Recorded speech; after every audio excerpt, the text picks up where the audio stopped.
What's up, guys? Welcome to your 10th Android tutorial. No, 11th. My bad. 11th Android tutorial for the new Boston. Again with me, Travis. What we're going to do in this tutorial is basically set up some resources and then set up a background image for our splash screen that we're going to create. And basically I want you guys to create some sort of background image, and it doesn't have to be perfect like the dimensions. I'm not positive exactly which dimensions you guys will want to use. What I used for this image, I believe, was 400 by 600, and then just create something simple. It doesn't have to be beautiful or anything. Obviously this one's pretty sketchy. I just copied this off the New Boston website and then put a black background for the most part. And then make sure when you save it, it's all lowercase, and save it as like a PNG. So again, make sure the name is all lowercase. And then also you guys want to create maybe a sound that you might want to put in for application, because we're going to add a sound as well. Make that MP3. Again, make sure everything's lowercase. Otherwise you're going to get some problems. So I created both a sound and just a quick wallpaper. And what we're going to do is basically put those in the right place that we're going to need so we can use them in Java and XML and all that good stuff. So I'm going to open up my Finder, or basically, my computer or whatever. And within here, I saved it again, the project or workspace, under Documents, and I called it the New Boston. And then we set up our project called the New Boston as well. And then we have a resource folder, and here's our drawable. That's where we're going to drag and drop this image into, our drawable high def, or basically high density per inch folder. And that's good. You can do 3 different resolutions if you guys want. I'm lazy, so I'm not going to. The other thing we want to do is do our splash or our sound into our RAR folder. And again, if you guys don't have a RAR folder, you want to set that up. Not too difficult. And there we go. We basically added resources to our project now. And again, you guys might have wanted to just drag and drop them into this actual folder. I believe that won't work. I don't think that will work. You guys actually want to go into where your workspace was located and where your project was set up and save them there.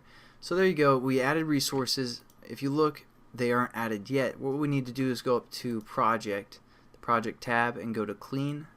That'll kind of clean our project out a little bit. Update everything and rebuild it. There we go. We have our splash background and our splash sound.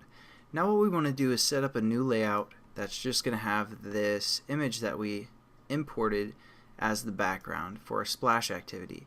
Basically what a splash activity is, it just appears for 5 seconds, tells the people your name, plays a little music, and it's over. So it's not all that important, but we want to make our app too legit to quit, if you know what I'm talking about. So what we're going to do is right click on this layout here, and then go to Other, and then under this Android folder again, we're going to click Android XML to set up a new layout. We hit next, and then we have to label our layout, and we're going to label this splash. And you also have to put .xml, and make sure it has the layout tab. It should, and we're good to go. We're just going to hit finish. And there we go. We have a blank slate to work with. We're just going to do one thing, real simple. Again, we're just going into the code section. We're just going to set up this linear layout, have the background image be that resource we just added. And you guys are probably wondering, what's this match parent? Basically, it's pretty much the same thing as fill parent in this case, so you won't have to worry about it. I mean, we can change that to fill parent if you want. So basically it's going to take up the whole screen, and then we want to use the Android code called background. I wasn't completely positive, but anyways, it's called background.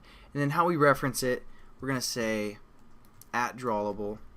Well, let's just do it this way. Hit equals, and then @drawable / and then our actual image name. Again, you guys if you guys didn't label these properly, if you had like a uppercase letter, it's gonna mess up your project, then you're gonna get all confused. So make sure those are lowercase, and then clean your project again. So then we're going to say @drawable and then splash undercase background is what I labeled my background image as. And if you put the PNG or the extension, you're going to get an error as well. So you don't want to put the extension on when you're referencing your your drawable folder. Now we're just going to save it and check it out. Looks pretty fantastic if you ask me. So that's a quick tutorial, basically how to set up a new layout and use the background function from the Android and also get some resources in our project. So thanks again for watching, and I'll catch you guys in the next tutorial. Have a good one.